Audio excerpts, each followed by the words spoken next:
इयम् आकाशवाणी। सम्प्रति वार्ताः श्रूयन्ताम्। प्रवाचकः पुनीतत्रिपाठी।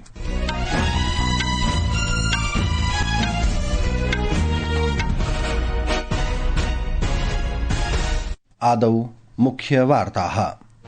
प्रधानमन्त्री नरेन्द्र मोदी अद्य तमिलनाडुराज्यस्य कोयम्बटूर नगरे पीएम किसान योजनायाः 21तमं देयमूल्यानि लोकार्पितवान्। प्रधानमन्त्री नरेन्द्र मोदी अवदत् यत् सर्वकारेण सामाजिक सुरक्षा व्यवस्था अधुना प्रायः 100 कोटिजनानां कृते विस्तृता।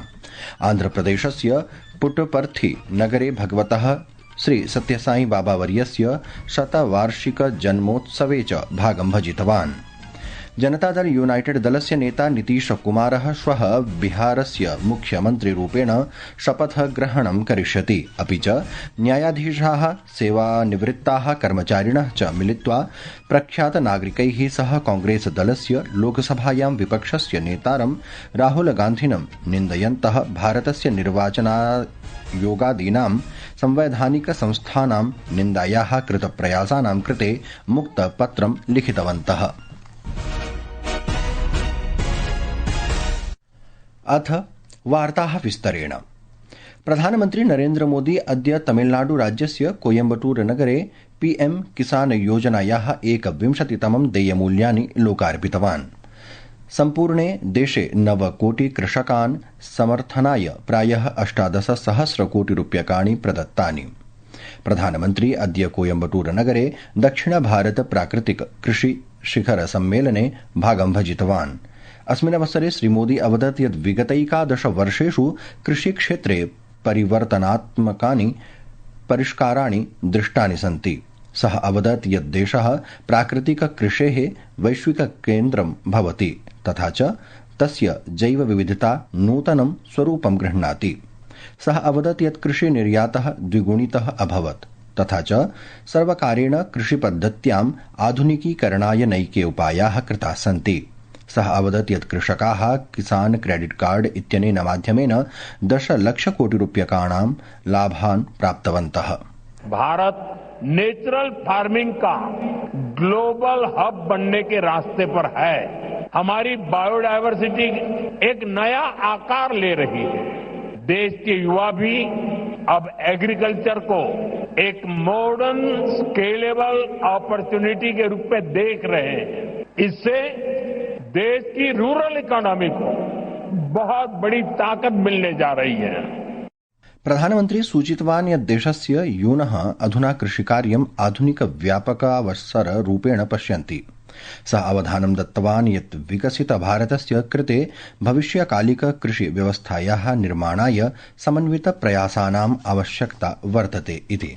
विकसित भारत के लिए एक फ्यूचरिस्टिक एग्रीकल्चर इकोसिस्टम बनाने के लिए हम सभी को एक साथ मिलकर काम करना होगा। मैं देश भर के मेरे किसान भाई बहनों को कहूंगा, आप एक सीजन में 1 एकड़ भूमि पर नेचुरल फार्मिंग करके देखें। वहां से जो नतीजे मिलेंगे उनके आधार पर आगे बढ़े। केन्द्रीय सूचना प्रसारण राज्यमन्त्री डॉक्टर एल मुरुगन वर्यः उक्तवान् यत् तमिलनाडुराज्यस्य 22 लक्षं यावत् कृषकाः पीएम किसान सम्मान निधि योजनया लाभान्विताः। कार्यक्रमस्य समये प्रधानमन्त्रिणा कृषकैः सह संवादोऽपि साधितः। प्रधानमन्त्री नरेन्द्र मोदी अवदत् यत् सर्वकारेण 14,200 वर्षे 25 कोटिजनानां सामाजिक सुरक्षा व्यवस्था अधुना प्रायः 100 कोटिजनानां कृते विस्तृता।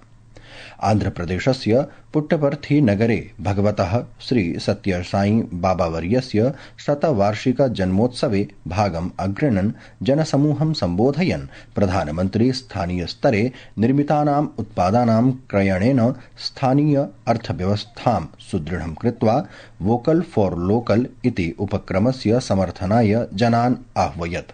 बेटियों की एजुकेशन और बेहतर भविष्य में सुकन्या समृद्धि योजना बड़ी भूमिका निभा रही है। देश में पिछले 11 वर्ष में ऐसी अनेक योजनाएं शुरू हुई है जिन्होंने नागरिकों की सामाजिक सुरक्षा को, सोशल सिक्योरिटी कवच को बहुत मजबूत कर दिया है और देश के गरीब, वंचित निरंतर सोशल सिक्योरिटी के दायरे में आ रहे हैं। 2014 में देश में 25 करोड़ लोग ही सोशल सिक्योरिटी के दायरे में थे। आज ये संख्या करीब 100 करोड़ तक पहुंच चुकी है। प्रधानमंत्री अवदत् यत् सम्पूर्णे देशे अधुना पर्यन्तं प्रायः 14 कोट्यधिकाः एतादृशाः बैंकलेखाः उद्घाटिताः सन्ति, यासु प्रायः 5.3 लक्षकोटिरूप्यकाणि सञ्चिताः, यत् बालिकाभ्यः वर्धमान वित्तीय सुरक्षां प्रतिबिम्बयति। सः अवोचत् यत् यद्यपि श्री सत्य साई बाबा भौतिकरूपेण उपस्थितः नास्ति, तथापि तस्य प्रेमस्य, सेवायाः, विश्वभ्रातृत्वस्य च शाश्वतसिद्धान्ताः सम्पूर्णे विश्वे कोटिशः जनानां निरन्तरं मार्गदर्शनं कुर्वन्ति। श्री सत्य साई बाबा का यह जन्म शताब्दी वर्ष हमारी पीढ़ी के लिए सिर्फ एक उत्सव नहीं, यह एक दिव्य वरदान है। आज भले ही वे हमारे बीच दैहिक स्वरूप में नहीं है, लेकिन उनकी शिक्षा, उनका प्रेम, उनकी सेवा भावना आज भी करोड़ों लोगों का मार्गदर्शन कर रही है। 140 से ज्यादा देशों में लाखों जीवन नए प्रकाश, नई दिशा और नए संकल्प के साथ आगे बढ़ रहे हैं। प्रियाः श्रोतारः, संस्कृतवार्तायाः संस्करणमिदम् इदानीम् आकाशवाणीतः प्रसार्यते। सममेव अयं कार्यक्रमः आकाशवाण्याः अन्तर्जालपटले www.newsonair.gov.in वेबसाइट इत्यत्र अथ न्यूज ऑन एआईआर चलदूरभाषीय तन्त्रांशे अपि उपलब्धो भविष्यति। बिहार राज्ये जनता दल यूनाइटेड दलस्य प्रमुखः तथा राज्यस्य दीर्घकालं यावत् मुख्यमन्त्रिषु अन्यतमः नीतीश कुमारः अद्य राज्ये राष्ट्रिय जनतान्त्रिक गठबन्धनस्य एनडीए पक्षस्य विधायक दलस्य नेता निर्वाचितः। पटनानगरे गठबन्धनस्य घटकदलानां संयुक्तसभायाम् अयं निर्णयः स्वीकृतः। सद्यैव आयोजिते राज्य विधानसभा निर्वाचने एनडीए पक्षेण 43,200 यावत् सदस्यात्मिकायां बिहार विधानसभायां 2,200 आसनानि प्राप्य पुनः अधिकारः प्राप्तः। भाजपेति दलस्य नेता सम्राट चौधरी पक्ष विधानमण्डलस्य नेता निर्वाचितः। विजय सिन्हा उपनेता निर्वाचितः। एनडीए पक्षस्य उपवेशनानन्तरं मुख्यमन्त्री नीतीश कुमारः राज्यपालाय स्वत्यागपत्रं प्रदत्तवान्। नूतन सर्वकारं निर्माणाय च प्रस्तावोऽपि प्रदत्तवान्। जनतादल यूनाइटेड दलस्य नेता नीतीश कुमारः श्वः 10मं वारं बिहारस्य मुख्यमन्त्रिरूपेण शपथग्रहणं करिष्यति।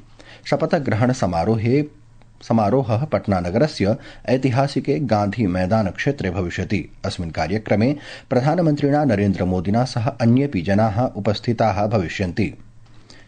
राष्ट्रपतिः द्रौपदी मुर्मू वर्या अद्य प्रोक्तवती यत् डिजिटल इंडिया इति एकं परिवर्तनशीलम् उपक्रमः अस्ति, येन प्रौद्योगिकीं नागरिकाणां समीपे आनीय विभिन्नावसराणां द्वाराणि उद्घाटितानि। नवदिल्ल्यां राष्ट्रिय प्रौद्योगिकी संस्थानस्य 5मं वार्षिक दीक्षान्त समारोहं सम्बोधयन्ती सा अवदत् यत् समानवसराः प्रदानाय द्रुत अन्तर्जाल सेवा, नवीनतम प्रौद्योगिकी च दूरस्थेषु क्षेत्रेषु संस्थापिताः सन्ति। सा वोचत् यत् एनआईटी एतादृशाः संस्थाः मॉडल डिजिटल ग्रामाणां निर्माणे महत्वपूर्णां भूमिकां निर्वहतुं शक्नुवन्ति, अपि च छात्रान् नूतन दिशि चिन्तयितुं प्रयतयितुं च प्रोक्तवती। एनआईटी दिल्ली ने कम समय में ही राष्ट्रीय स्तर पर अपनी पहचान बनाई है। ये बहुत ही प्रसन्नता की बात है कि आपका ये संस्थान आधुनिक बुनियादी ढांचे और शैक्षणिक उत्कृष्टता पर विशेष ध्यान दे रहा है। तकनीकी शिक्षा के एक महत्वपूर्ण संस्थान के रूप में उभर रहा है। मल्टी डिसिप्लिनरी एजुकेशन, नवाचार, शोध, उद्यमों के साथ साथ सहयोग और कौशल आधारित शिक्षण को बढ़ाई देकर ये संस्थान भविष्य की आवश्यकताओं के अनुसार विद्यार्थियों को सक्षम बना रहा है। न्यायाधीशाः सेवानिवृत्ताः कर्मचारिणः च मिलित्वा प्रख्यातनागरिकैः सह कांग्रेस दलस्य लोकसभायां विपक्षस्य नेतारं राहुल गान्धिनं च निन्दयन्तः भारतस्य निर्वाचन आयोगादीनां संवैधानिक संस्थानां निन्दायाः कृतप्रयासानां कृते मुक्त पत्रं लिखितवन्तः। अस्मिन् पत्रे 62,100 यावत् प्रमुखाः नागरिकाः हस्ताक्षराणि कृतवन्तः इति वार्ताः।